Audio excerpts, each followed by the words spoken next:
Hey, thanks for calling the Beards and Sundries Market. You've reached Jay. Leave a message after the tone. Hi, this is Sean from corporate. I need to clear some things up. Last time I left you a message, I was very sick, wasn't quite in my right mind, but here we are now. I'm feeling much better, and I'm going to clear some miscommunications up. First of all, I am not part of HR. I am corporate. I'm technically above HR, but that's neither here nor there. John from HR may not know me because, well, we don't actually see HR much. But again, regardless, to clear some other things up, I've never been to the Florida branch. I'm not part of the Florida branch. I've never done anything behind or in a restroom of a gay bar. That is not what I do. Not what I do. But yes, I just need to clear those things up. So, you boys keep doing what you're doing. We appreciate you. There might be a pizza party coming down. However, the pizza is going to be $1 per slice. It's just the way things are going right now. So yeah. Anyway, keep it up, boys, and I will get back to you as soon as I can. Bye now.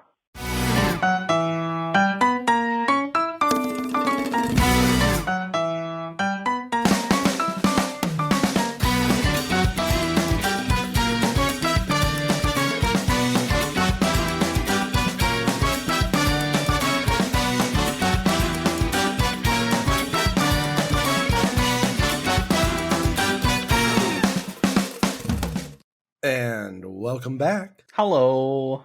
Hello! Welcome back to Season 2, Episode 14 of Beards and Sundries. 14. That's right, guys. It's time for another lunch break here at Beards and Sundries, the shop where 3 gay men with beards do inventory on a new sundry in each episode.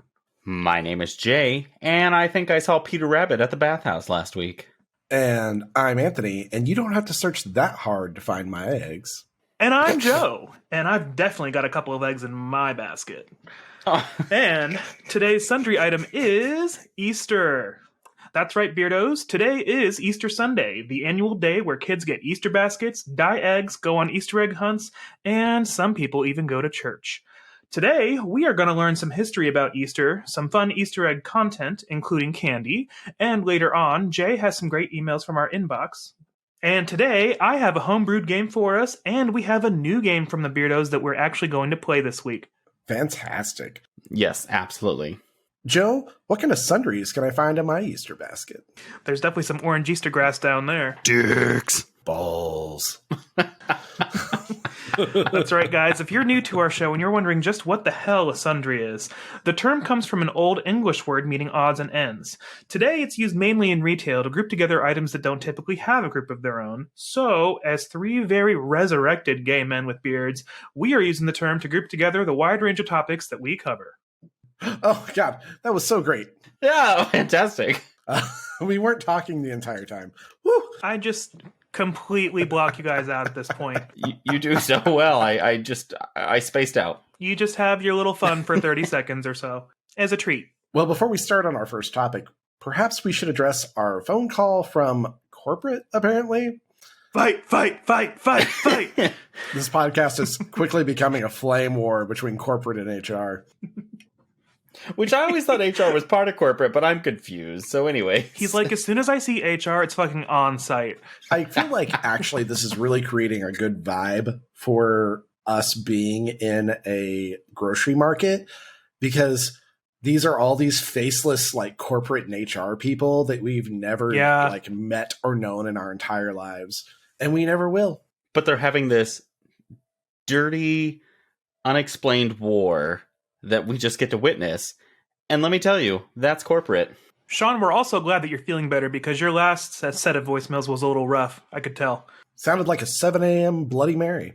That's a 6 a.m. Bloody Mary for me. Well, Joe, let's not hop too far down the bunny trail. What's our first topic? Oh, Yeah, let's get off the bunny trail and get to the happy trail.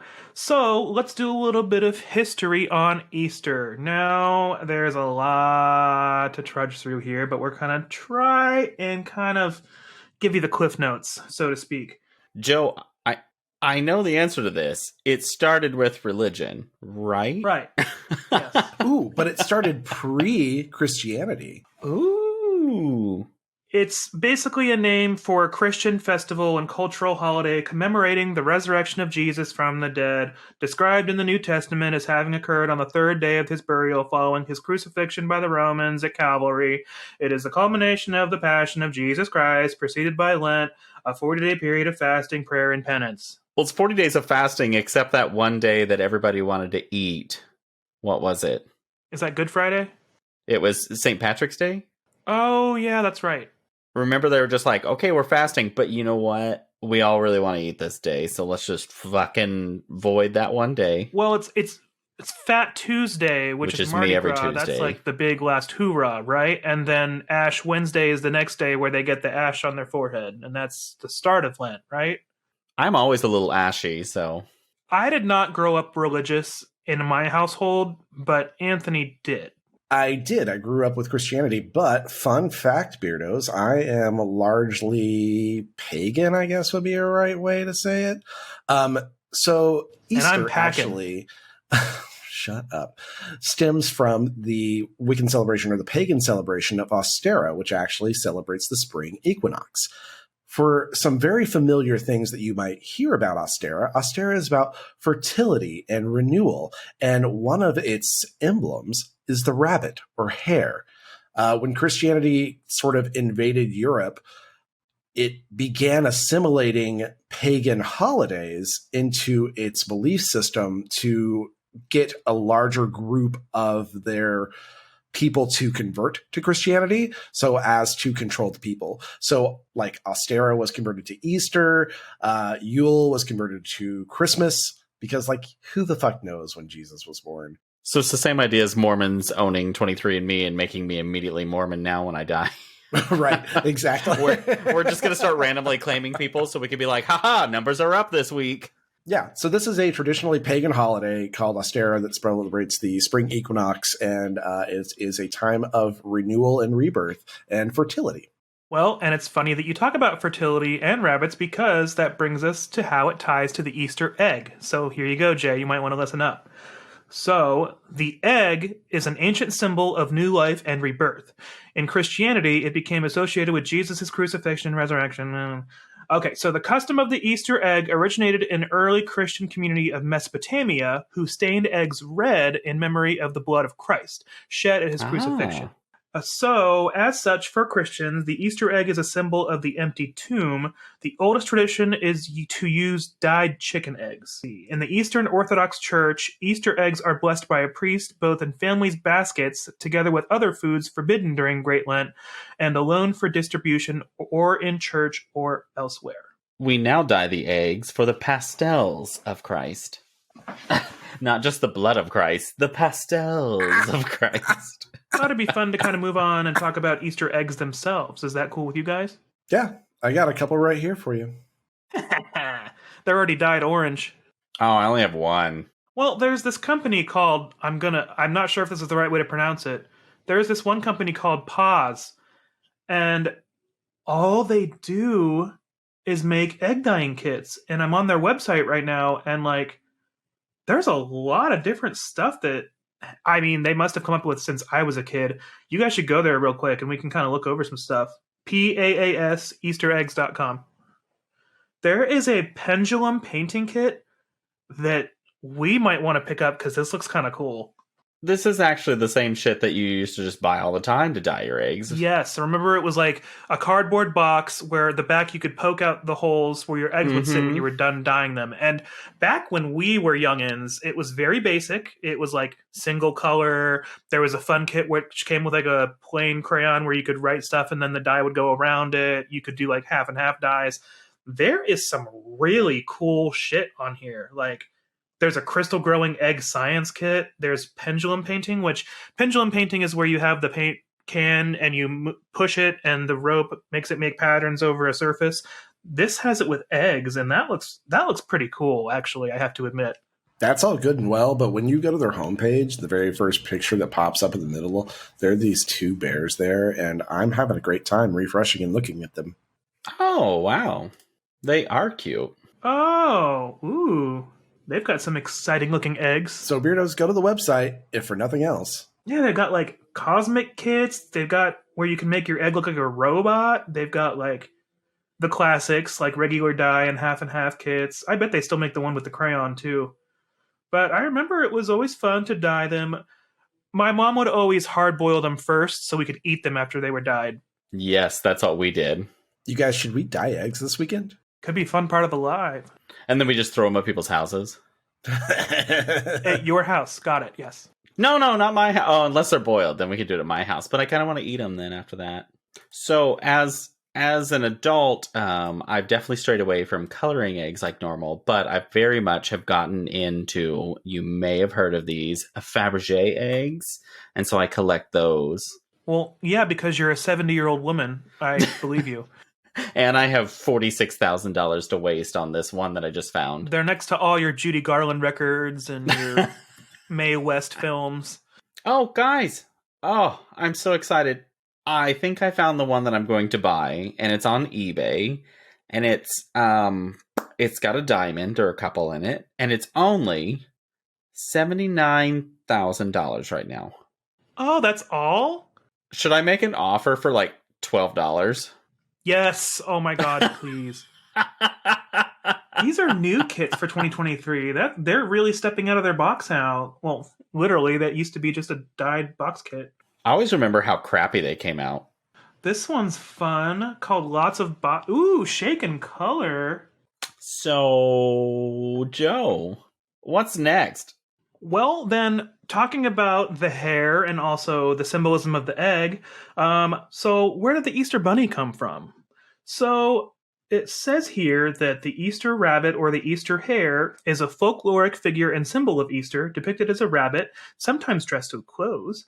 I only accept nude bunnies. It says, originating among German Lutherans, the Easter hare originally played the role of a judge, evaluating whether children were good or disobedient in behavior at the start of the season of Eastertide, similar to the naughty or nice list made by Santa Claus. Are you saying that every holiday has a naughty or nice list so we can manipulate children into behaving instead of just teaching them to behave? If it's Christian, hell yeah. Yes, gaslighting.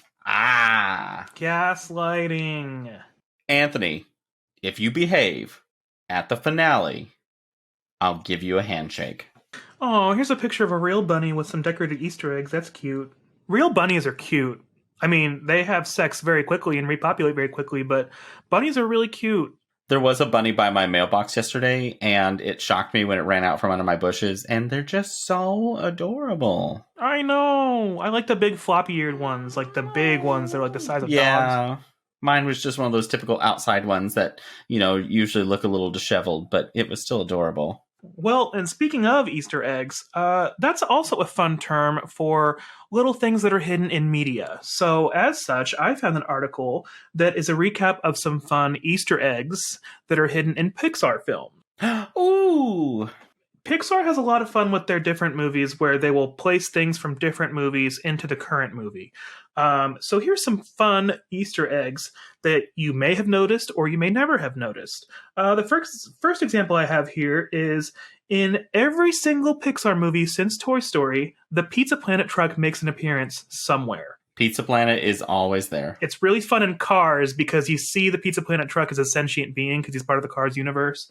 Also, you see it in WALL-E where she's trying to scan for life and then she opens the hood of the Pizza Planet truck and there's nothing there and she slams it closed.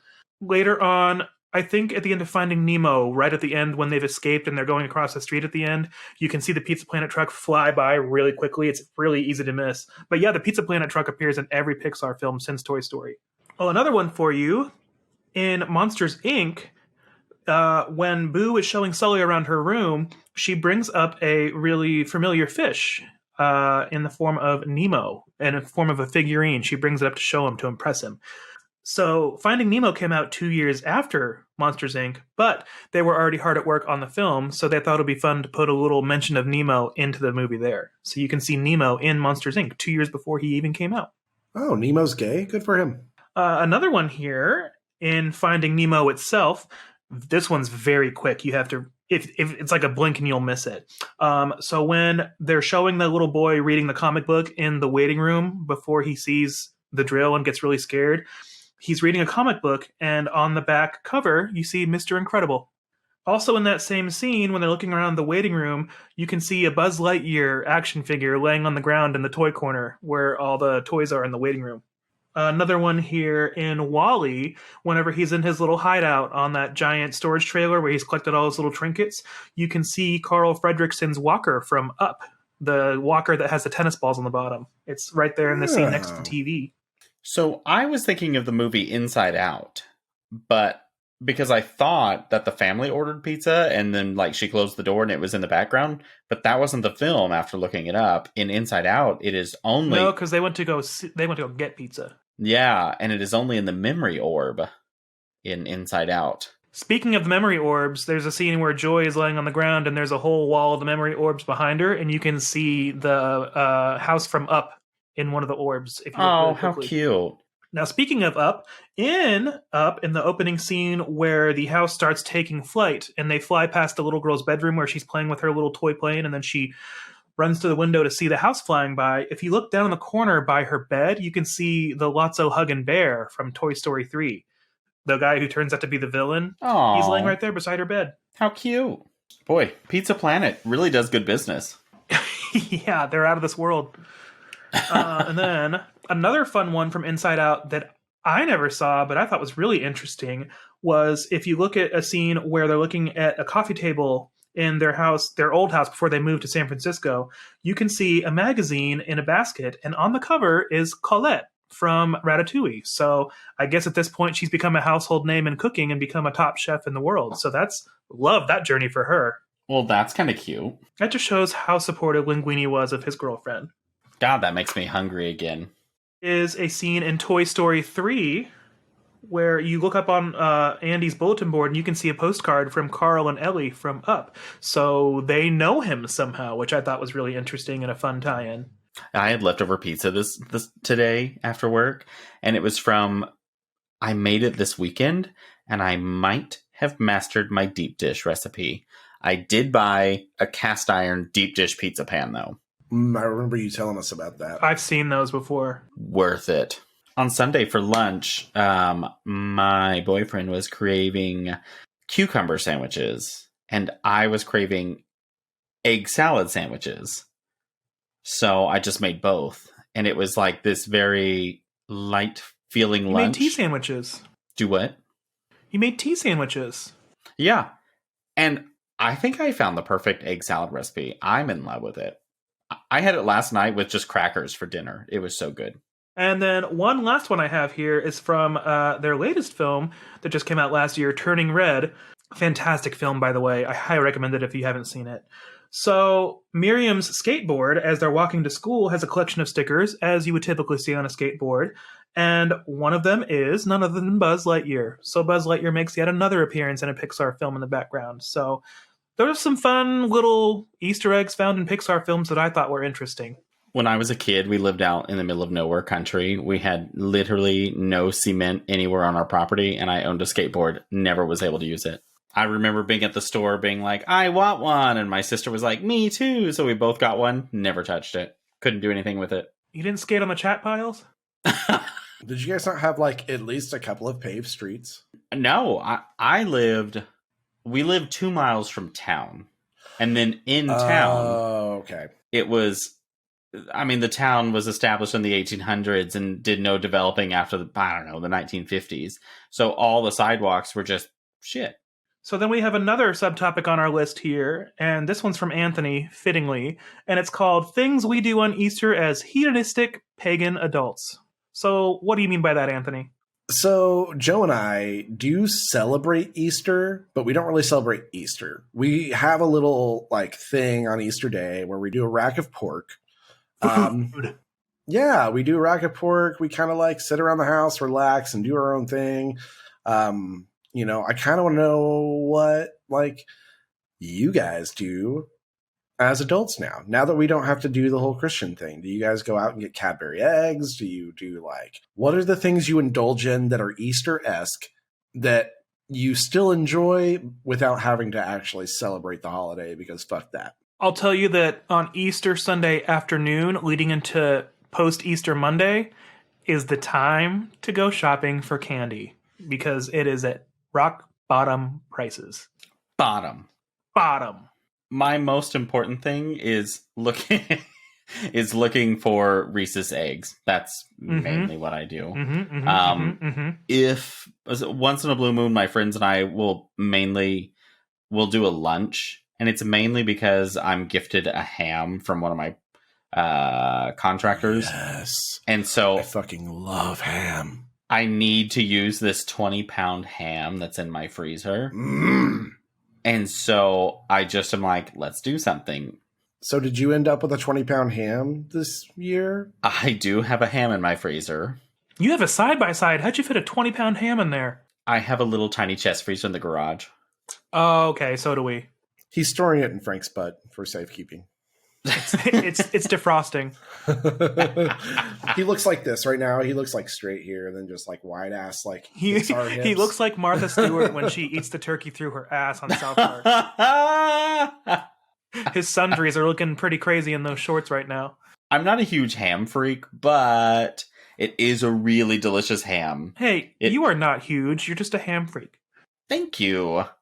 Oh my god, quick side tangent. Speed was on TV in the break room on Sci-Fi when I clocked out, and I really wanted to sit there and watch it. Oh my god, quick side tangent. Speed. Have you guys done this stuff? It's great. I haven't slept in 5 days. Oh my god, I had a headache at work and this girl gave me a pill for it and I haven't blinked in 6 hours. Girl, you are going to jail.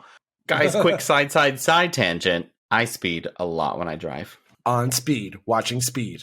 Listen, if you're not doing 85 to 90 on 169, then get the fuck out of my way. Listen, I'm just following traffic is my theory. I'm in rush hour, and if the left lane is going 85, I can't impede traffic. I think of myself as leading traffic. There's signs that says impede. Jay drives like 90, and he has his phone in this hand, his wine glass in this hand. My wine glass. We were driving down to Houston. We were driving down to Galveston for the cruise, and I was like, girl, put your fucking phone down. Well, to be fair, it was that 5-hour stretch of just nothing. And then that 5-hour stretch of Houston. Oh my god. Aren't we like supposed to be talking about Easter or some thereabouts? Yeah, we should steer back onto the highway. Yeah, so now Easter for us is celebrating with food, and candy, and more food. And food. And more candy. And also food. Yeah. It's just food and Reese's eggs for me. And I have the great fortune of working for a company where I get Easter paid off every year, and it's so nice. Oh, I get Good Friday off. You do? That's nice. I get Good Friday off. And then I need to burn some vacation, so I may take Monday off. Hey, nice. I still have 36 hours of vacation I need to burn before June, so... Well, we've trudged through a lot of Easter stuff. Anything else? I grew up religious. It sucked. We used to get up at 6 a.m. to go to sunrise service for Easter. What a fucking bullshit thing that is. You want to talk about grooming children? Make them get up at 6 a.m. on a Sunday so you can go talk about Jesus. Fuck you. I'd rather take a child to a drag show at 6 a.m. Oh my god, I would absolutely rather take it because you bet your ass I will buy a mimosa at that time. Well, we've trudged through a lot of Easter facts, history, kind of some fun little content about Easter for you, but we have a lot of fun after the commercial break planned for you, so I think it's time for a commercial. Ooh, I do think it's time for a commercial. And now, a word from the Beards and Sundries Easter clothing sale. Haha, hey shoppers! This week on sale at the Beards and Sundries Market, Easter outfits, but not any Easter outfit. Clothing from the late 80s and early 90s. That's right, we were able to collect some unpurchased clothing from that era. The family will look retro. Ladies, match your outfits to be exactly alike. Large shoulders and thick, fire-retardant material isn't fashionable, but for this price, you'll think it is. Men, match them with outfits that look like boys' clothing always do, but this time you can look dead inside in pastel. So hop on down to the Beards and Sundries market this week and catch the moth-eaten clothing while it lasts.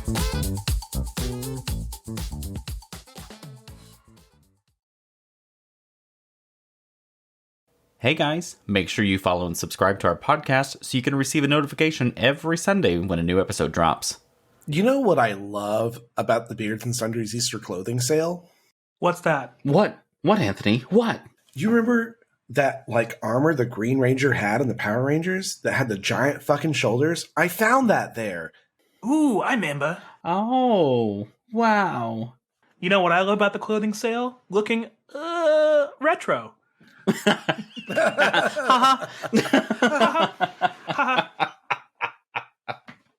Oh, do you know what I love about that sale? Oh, what? Tell us, Jay.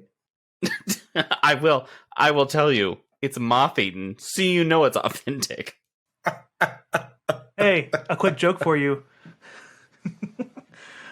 You know the hardest part about smelling mothballs? What? Spreading their tiny little legs apart first.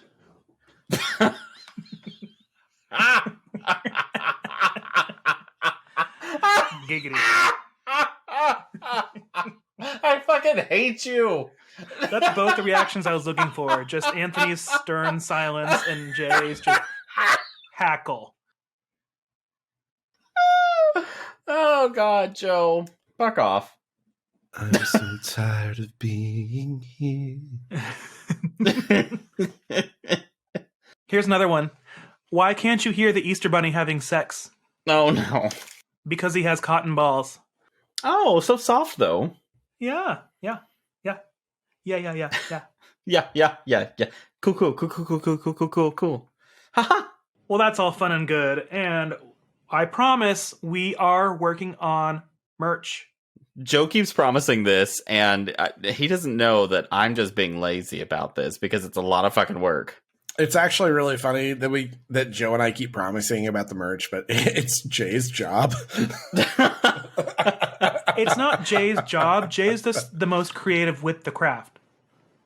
No connection to the movie. Oh, God, Anthony's got to just blow up right now. He's like, Jay doesn't have a wig.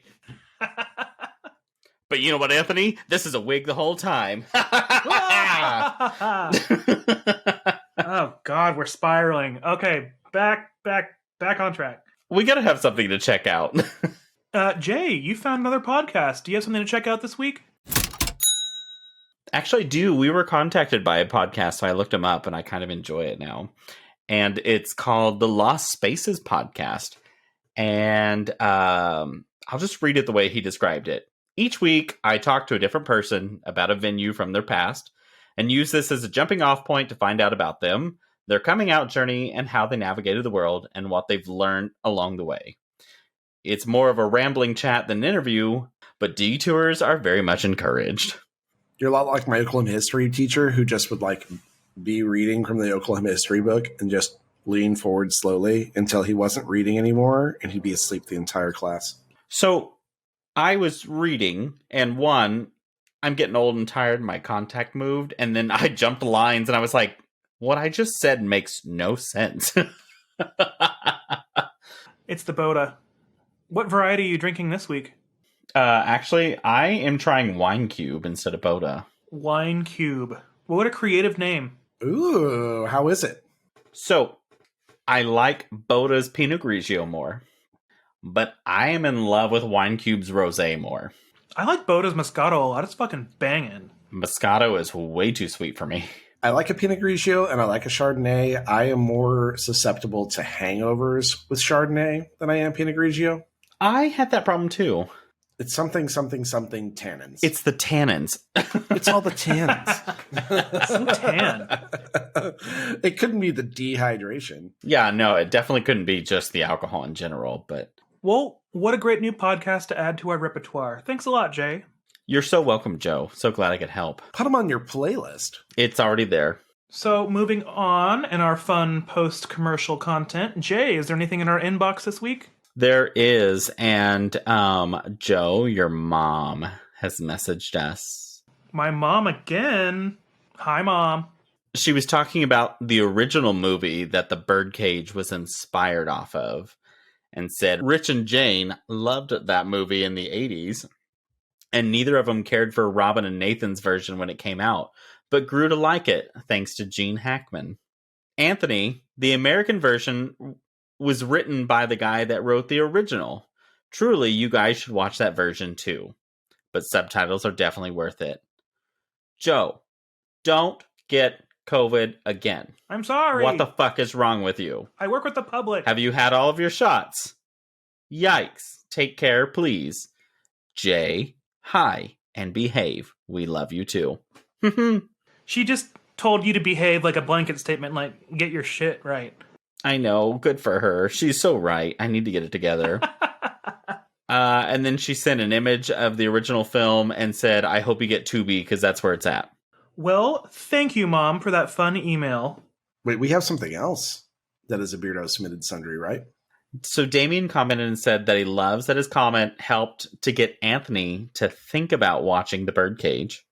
I'll think about it, Damien. That's one step further. It's all for you, Damien.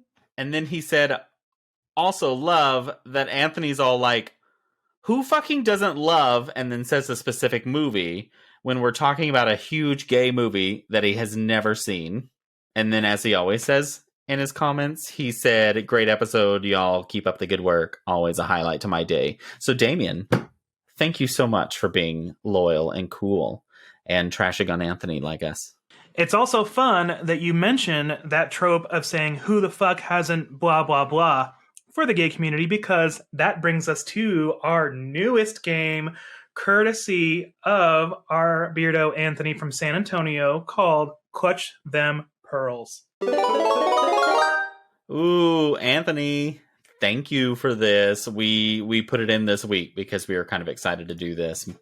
So this is a new game from Anthony from San Antonio, and what it entails is you reveal a fact about yourself that would make someone else gay gasp and clutch their pearls. Clutch.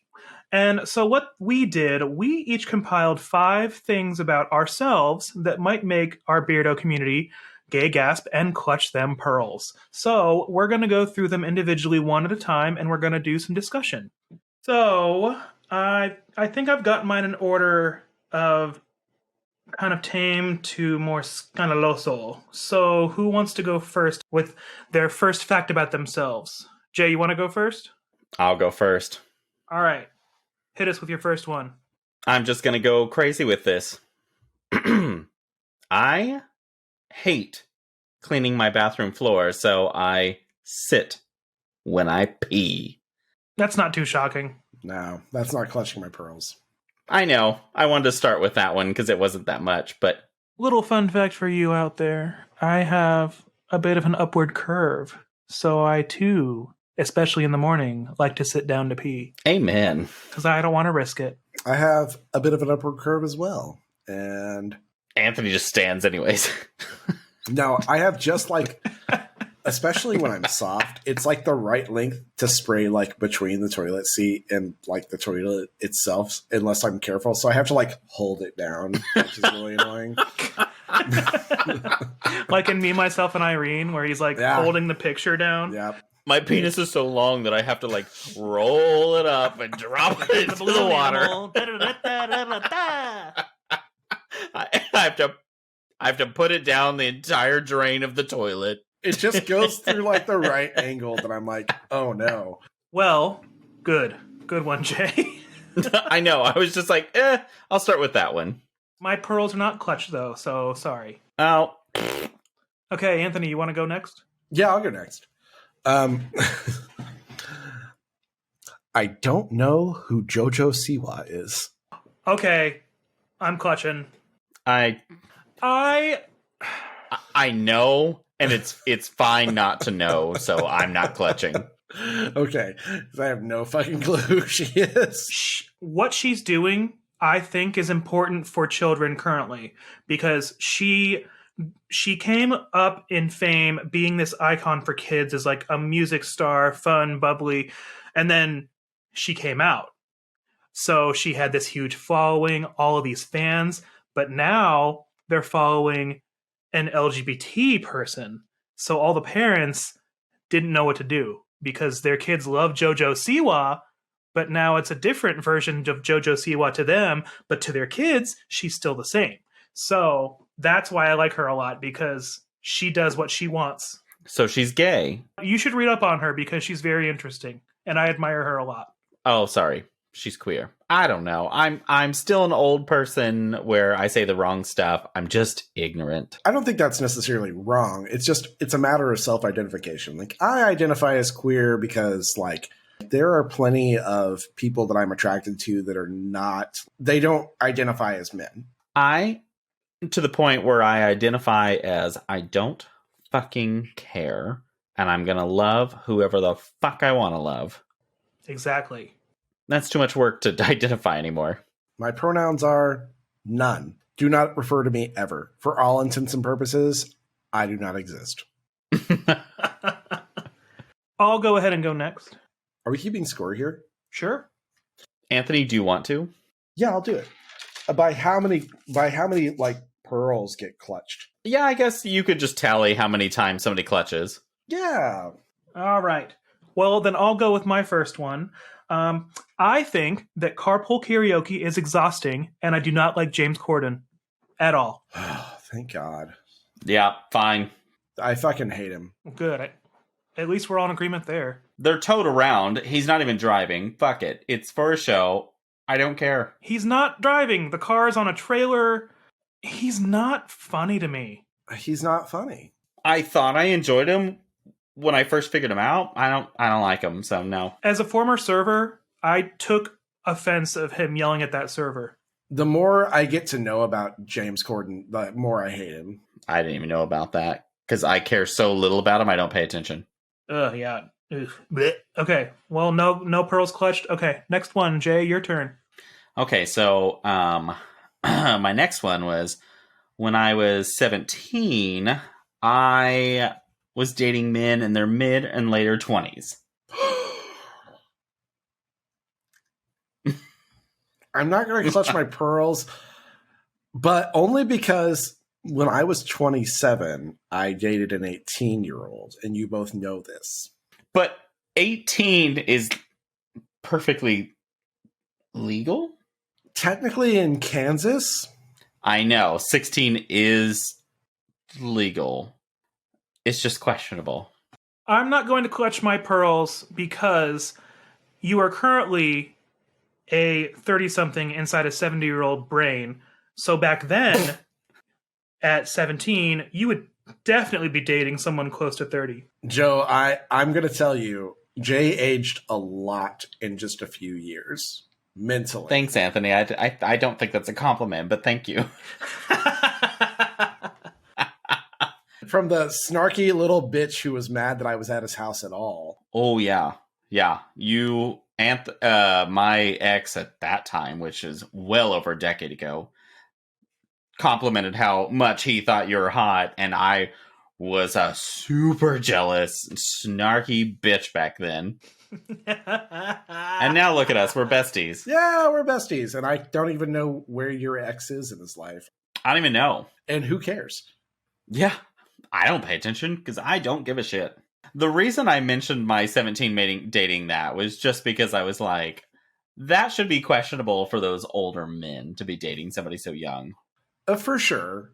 And the thing is don't get me wrong. As I aged, I say this very loosely, I was more mature for my age than a lot of people. But looking back, I'm like, in some ways I was more mature, but fucking still a mess. Just, I'm not digging at younger people, but what I am saying is from that age of, I don't know, I'll say 16 to even 25 is just such a drastic change. such a drastic improvement in growth and development of intelligence.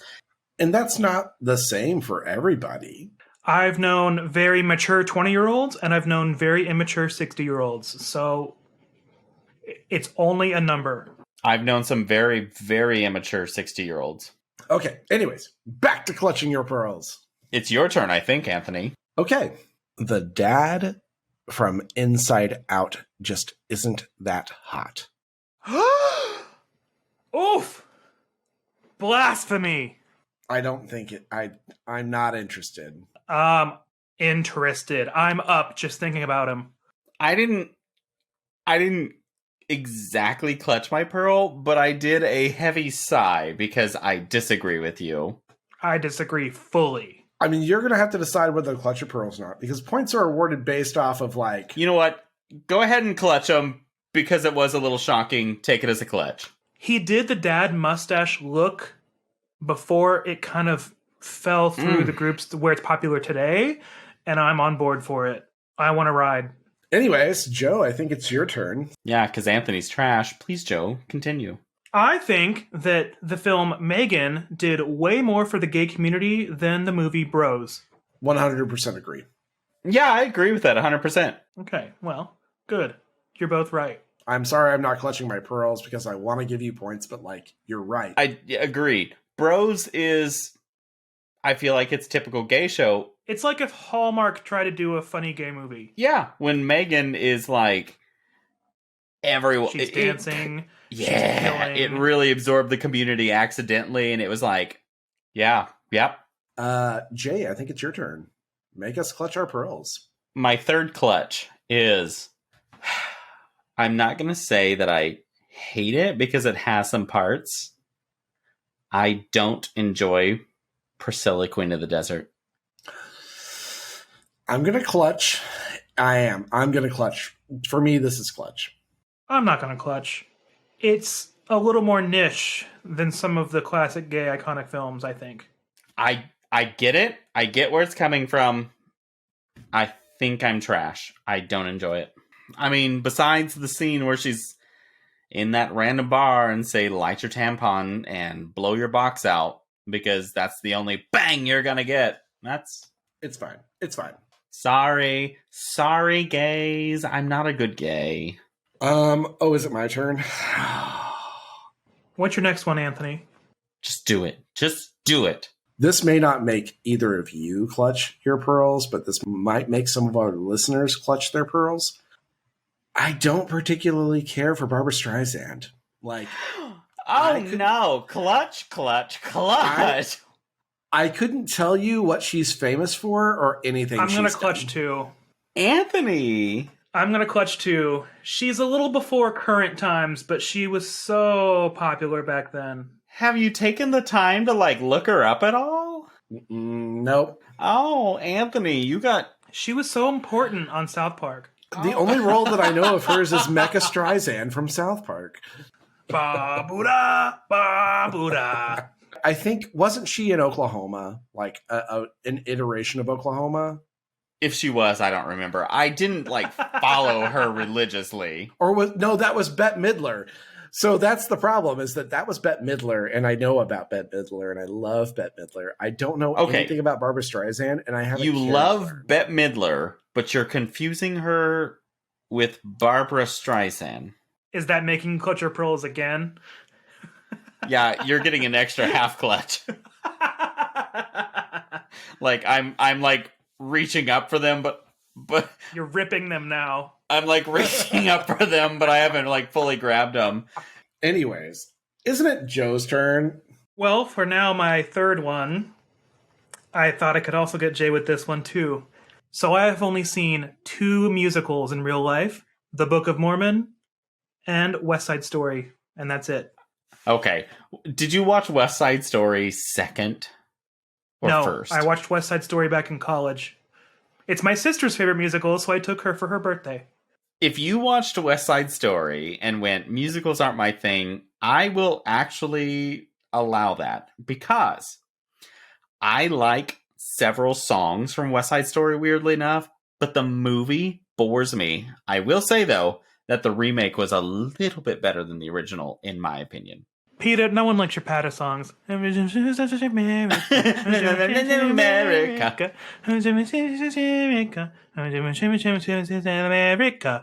Musicals, shockingly, I give a lot of people a pass on musicals because even though I love several of them, I know that's not people's things. And so I'm not going to expect people to see them. I really, really, really, really enjoyed The Book of Mormon, and I think everyone on Earth should see it. No clutch on that one. I didn't give you a clutch because I've seen one fewer musicals than you have. And that was your only one? Book of Mormon, great, though. Yes. It's a great show. Okay. Jay, I think it's your turn again. Jay, it's time for your number 4. Ooh, so I'm on my 4th one. Okay. This may be a test if my boyfriend still listens, but Beyonce, she's fine.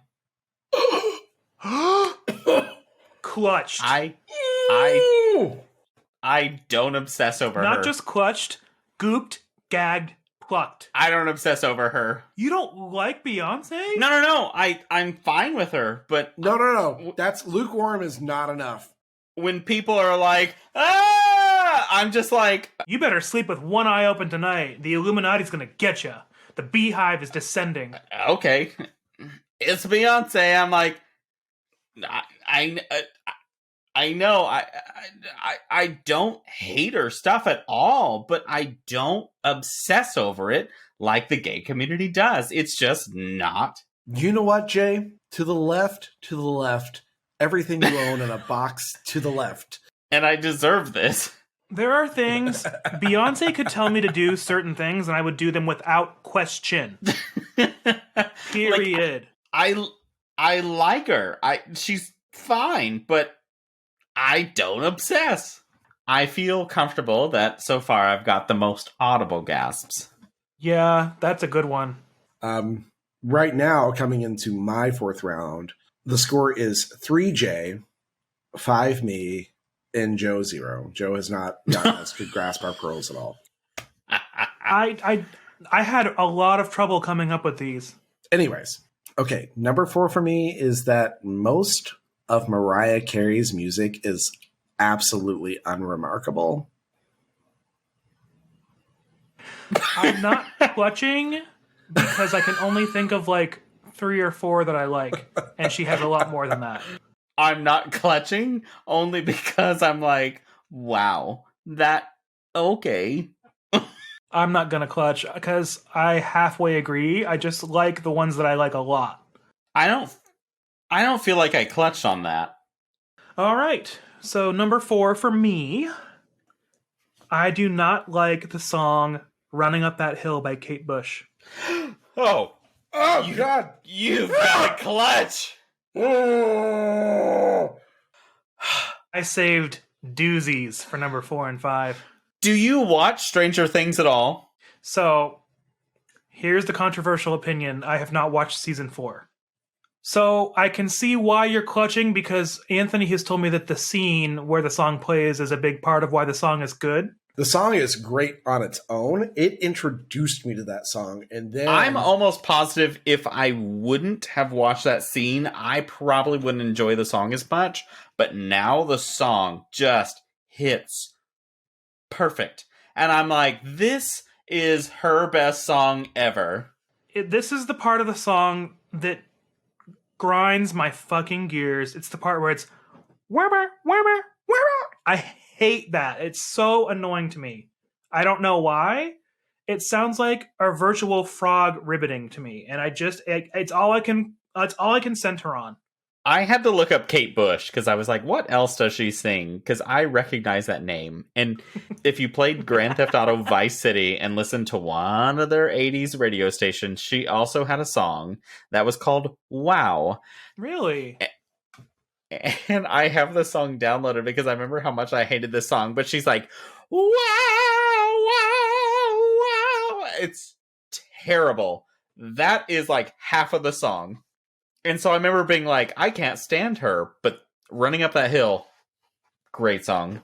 That was worth 2 clutches from both of you, and hopefully some beardos too. Good for you on finally getting that clutch. Listeners, tell us if you clutched. Call me a 5-speed transmission because I got that clutch. That may be a TikTok piece. I may use that as a TikTok part. Oh, no, do not direct hate to me. We're still mad at Anthony. It's your turn. No! All right, Jay, number 5. I went a little serious on this for number 5, but it was when I was late 18 or early 19. I think it was late 18. I barely escaped a very aggressive hookup that was turning into a rape situation. I don't know if I want to clutch my pearls because... I'll give you a gasp, though, because that's serious. I dodged a punch that put a hole in the wall. That put a hole in the wall? He put a hole in the wall, and I slid out at that moment. Oh my god. Was this in Kansas? This was in Kansas, and that is what changed how I handled my life from then on with meeting new people. Did you hit him with a Suburban? No, that's when I had my Honda Element still. A punch that put a hole in the wall, there was intent to knock you unconscious. He was very drunk. I was not. I'm not clutching my pearls, Jay, not because I don't have sympathy. I'm not clutching, but there was a gasp for sure, because that's scary. Is there a side point system for gasps? Sure. It's not all clutch. 2 gasps are worth 0.5 actual points. Listen, Beardo Anthony, if you want to clarify a scoring system further on for us for a future round, please help us because we are stupid. I would redo my gasp system. Gasping and clutching your pearls are 2 different things. Yeah, so I thought they were the same, so I'm confused. Can I get 2 points for clutching my eggs for Easter? No. Is it 3 points if I clench my ass? No. Is it 3 points if Jay gives himself a bowling ball? Let's round out this game because we have one more game and then we have to wrap. Okay. So my 5th one, this is what I'm actually embarrassed about.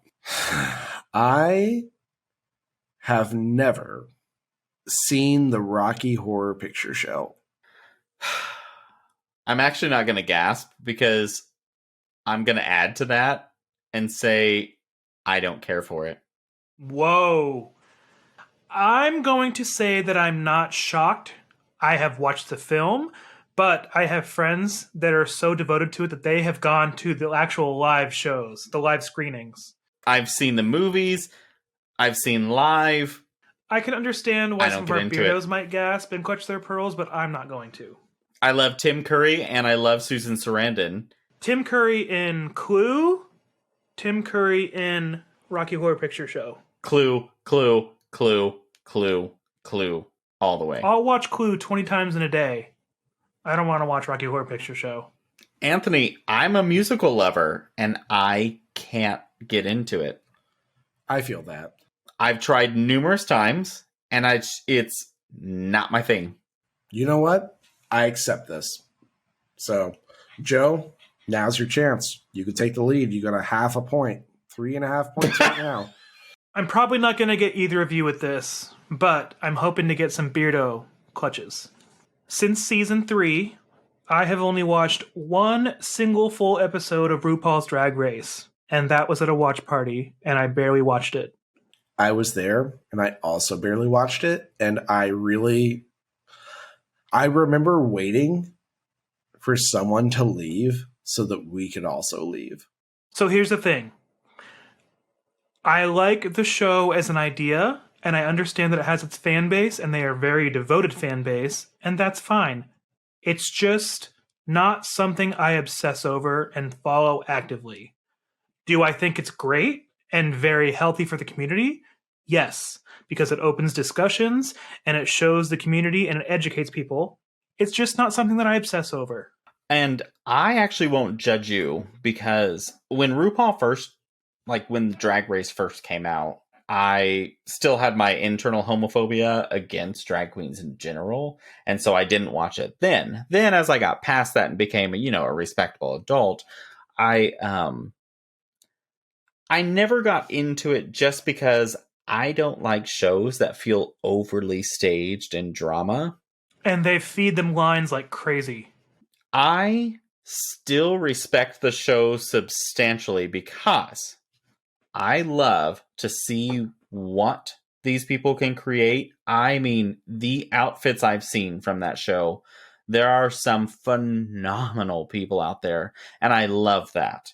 I love to see some of the challenges they've done because I like to see how creative they can be. I have watched this current season with my boyfriend, and I've enjoyed it. I really like to have the open discussion talking about this stuff. But whenever we get into all this silly drama that seems very staged, I don't enjoy it. It just doesn't feel genuine. And that's what turns me off. Totally agree. But I think it's, in general, a great show to have out there. Well, at a score of 5-3-2, I win because I made you guys clutch the most pearls. Hey, you know, as someone who's never seen the birdcage, I'm not surprised. Do you guys want a really quick bonus one that I didn't say, but now I kind of wish I would have rather than the raid one? Do it. But I don't know if you've ever heard about him, but in Wichita there used to be the serial killer BTK, and before he was arrested, I met him at a church function and shook hands with him before. That's right up there with like the Reagans taking a picture with Ted Bundy. Yeah. Thinking more about a church function in Kansas, I don't really think there's anything that really could shock me too much. No, same thing. But, yeah. And then I think a year or so later, he was arrested because he made himself known and the police tracked him down and he killed several people in the... At the church function? 80s and early 90s, I think. Next day's function, homicide. BTK stood for bind, torture, kill, because that's what he did. He would bind his victims, torture them, and then kill them. Thinking BTS, that stupid K-pop group. Because I'm dumb. Sorry, I just wanted to add that in there. So we have one more game, is that correct? We have one more game. I brought back a classic out of the rafters. I brought down another round of Smash or Pass, and this is Easter Candy Edition. So, you guys know the premise. Smash or pass. We're going to smash or pass on some Easter candy classics. Number 1, Peeps. Pass. Pass. Pass. Thank you. Trash. We're all in agreement. Gross. Yuck. All right. Number 2, Reese's Eggs. Smash. Smash. Smash. Smash. Fucking smash all night long. Who doesn't smash a Reese's? They're so good. I just smashed a bag of them. My second favorite Reese's shape. Second only to the Christmas tree. Number 3, Robin's Eggs. You know those little crunchy eggs that come in the milk carton? Smash. Smash. Pass. Really? Pass, I don't Jay? care. Yep. Really?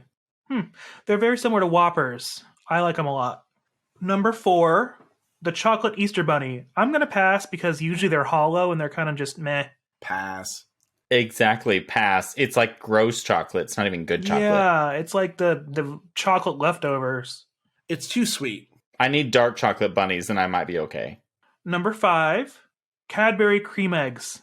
Smash. And this is controversial for some. Smash. Smash. Pass. I don't care for... I'm not a huge candy freak in a lot of ways, so pass. I like them a lot because you bite them open and somehow in the cream inside, they've suspended a yellow yolk in the white part of the egg. And I still don't understand it, but they're so good. And when you can find them on clearance the next day, I'm just like... You know, I haven't had one in a while, so maybe I should go try it again now that my taste buds have aged. I was going to say, now that you're older, Jay, and you're more of a... Well, they are kind of old sweet. man. I don't know. Maybe we'll get some this weekend. I'll go try some. And if you don't like them, then I'll eat them. Win-win. Okay. Number 6, jelly beans. I'm going to say... Smash. Pass. Smash in the sense that I like certain flavors of jelly beans. I hate black licorice jelly beans, but I like Tutti Frutti jelly beans. Smash when I have the craving at that moment, but pass usually. So, okay. I will carry my statement over into number 7, which is the orange Reese's Pieces and the orange jelly beans that are in that carrot bag that's wrapped up and looks like a carrot and then has the green top on it. Smash. Pass. So a lot of companies around Easter will take orange candy or orange themed candy of what they create, and they'll put it into a bag that's shaped like a carrot, and they twist it, and then the top part is the green part of the carrot. I don't go crazy for Reese's Pieces either, so Pass. Okay, well, I'm going to smash. And then for number 8, I think we'll all be in agreement. M&M's, but pastel. Smash. Pass. Really? I don't care too much for M&Ms. Oh my god, I love M&M's. okay, wait. Regular M&Ms or peanut Regular, M&Ms? plain chocolate M&Ms, but in pastel colors. Lavender, light Okay, blue, pass. pale yellow. I don't care. Really? Wow. Wow, I'm clutching my M&Ms, y'all. I eat M&Ms because they're available, not because I'm craving them. So, like, when we went to see Scream 6 and we snuck in those M&Ms, I only ate like a Yes! small handful of them. Clutch! Like maybe a smidge, like 1 or 2 bites. They were M&M's minis. Ew. Oh, God, no. You have to do regular. Minis are even worse. Oh, you guys are... I like M&M's minis because I put a whole handful in my mouth and let them melt, and then I crunch down. Oh, that's good. Anyways, And yep, that was the last one, you guys. well, Beardos, the music's coming back on, and it's time for us to go. But go call our hotline real quick and leave us a voicemail to open next episode with. The number is 405-999-2242. Ooh. Guys, we love that you stayed with us this long and that you're still here. If you want to help us out, go subscribe to our pod so that you can get reminders every Sunday when we release a new episode. We also post frequent gay updates for any additional things that we add to the market shelves. Yay. And don't forget to rate us 5 stars and leave a review. We'd love to hear from you, and those ratings are what get us found by more people like you. We would be honored if you could help us grow by just doing this simple task. Just each of you telling one friend to listen could double our growth. And don't forget to follow our socials. We have the Instagram, the Facebooks, the TikTok, and we have the brand new Twitters that we acquired recently, which is beards_sundries. So please comment. Make some suggestions. We want to hear from you. You can also email us at beardsandSundries@gmail.com. So, from all of us here at the Beards and Sundries Market, we want you to... Love yourself. Because we already love you. Bye! Bye. Don't forget your taxes are due April 18th.